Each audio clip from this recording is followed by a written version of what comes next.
Hi friends, welcome to my channel. ఈరోజు craft టాప్ని long ఫ్రాక్గా ఎలా మార్చుకోవాలి అనేది చూపిస్తున్నానండి ఈ వీడియోలో. ముందుగా టాప్కు ఉన్న సైడ్ ఒక కుట్టు అయితే తీసుకోవాలండి. తీసుకున్న తర్వాత లెహంగాకి పైన టాప్కి మనము సైడ్స్ ఎంత వెడల్పు ఉంది ఏందనేది ఒకసారి చూసుకోండి ఫ్రెండ్స్. చూసుకున్న తర్వాత మనము లెహంగాకి కింద వైపు సెంటర్లో పట్టుకొని ఒక మార్క్ అయితే గీసుకోవాలి. నేనైతే పైన టాప్కి వచ్చేసరికి పైపింగ్ ఉన్నదని చెప్పి కింద లెహంగాకైతే నేనేమి స్టిచ్చింగ్ అయితే ఏమి తీయలేదండి. డైరెక్ట్గా అలా వేసేస్తున్నా బద్దీ మీద. చూడండి ఫ్రెండ్స్, అట్లా పైపింగ్ వచ్చింది కాబట్టి ఇలా వేస్తున్నాను. మీరు కావాలి అని అంటే పైన బద్దీ తీసేసుకోవచ్చు ఫ్రెండ్స్.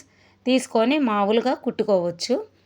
చూస్తున్నారు కదా, ఇట్లా బారుగా వేసుకొని రావాలి. సెంటర్కి ఆ మార్కు చేసిన కాడ మనకి పైన జాయింట్ కూడా వస్తుంది ఫ్రెండ్స్. వచ్చినప్పుడు మనం సైడ్కి కొంచెం మడత వేసేసి మళ్ళీ బారుగా కుట్టుకుంటూ రావాలి. అలా కుట్టుకుంటూ వస్తే మనకి కరెక్ట్గా మనం ఎంతవరకు అయితే ఇందాక చూసుకొని మార్కు గీసుకున్నామో అది మొత్తం సెంటర్కి వచ్చేసి కరెక్ట్గా చివరి దాకా నీట్గా వస్తుంది ఫ్రెండ్స్.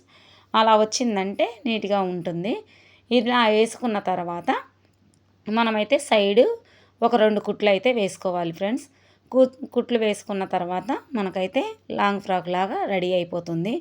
చూడండి ఫ్రెండ్స్, పిల్లలైతే ఇట్లా క్రాఫ్ట్ టాప్ అంటే చాలామంది ఇష్టపడరు. అందుకని చెప్పేసి నేనైతే ఇట్లా ట్రై చేశాను. మీకు కనుక నా వీడియోలన్నీ నచ్చితే కనుక చూడండి ఫ్రెండ్స్, ఒకసారి ట్రై చేయండి. ఇలా కూడా వేసుకోవచ్చు, చాలా నీట్గా వస్తుంది. పైన బద్దీ ఒక్కటే మీకు ఎగస్ట్రా అనిపిస్తే కనుక మీరు తీసేసేయండి. చూడండి ఫినిషింగ్ అయితే ఎంత నీట్గా వచ్చిందో.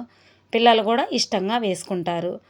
నా వీడియోలు కనుక మీకు నచ్చితే లైక్ చేయండి, షేర్ చేయండి, అట్లాగే సబ్స్క్రైబ్ చేయండి. Okay, bye friends.